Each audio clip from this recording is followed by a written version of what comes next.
તો આપણે ગમે ત્યારે આપણે બધા ભારત દેશમાં જોઈએ છીએ કે શું કહેવાય મુસલમાન હોય તો એમના જે શું કહેવાય હા મસ્જિદ હોય તો એમાં મૌલવીના એના કાંઈ પણ કાર્ય ચાલતા હોય. આપણા હિન્દુ ધર્મના જે કાંઈ પણ શું કહેવાય મંદિર હોય તો એમાં આપણે કાંઈ પણ પ્રક્રિયા કરતા હોય. પણ આ પહેલી વાર જોવા મળે છે કે બૌદ્ધ વિહારમાં કે બીજા આપણા હિન્દુ ધર્મના લોકો છે ને એમાં ઇન્વોલ્વ થાય છે અને એમાં કર્મકાંડ એવું બધું કર્યા કરે છે. તો અત્યાર સુધીમાં ઘણા આવેદનપત્ર આપ્યા છતાંય પણ છે ને આપણે શાસન પ્રશાસને છે ને આમાં છે ને કાંઈ હસ્તક્ષેપ કર્યો નથી.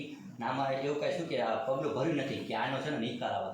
તો અમે એટલું કહેવા માંગીએ છીએ કે આનો તમે છે ને કે શાસન પ્રશાસનને છે ને આવેદનપત્ર ઉપર પહોંચાડો ને એમનો કહો તમે કે આનો છે ને સમસ્યાનો તમે નિકાલ કાઢો. કેમ કે અત્યાર સુધીમાં જે કાંઈ આવેદનપત્ર આપ્યા જ છે દેવા છતાંય પણ જો આનો નિકાલ નથી આવતો પણ અત્યાર સુધીમાં કેટલા શું કે આંદોલન ચાલે છે ને હવે પછીનું જો આંદોલન ચાલશે એમાં કંઈ પણ થશે તો એની જવાબદારી તમારી રહેશે સાહેબ.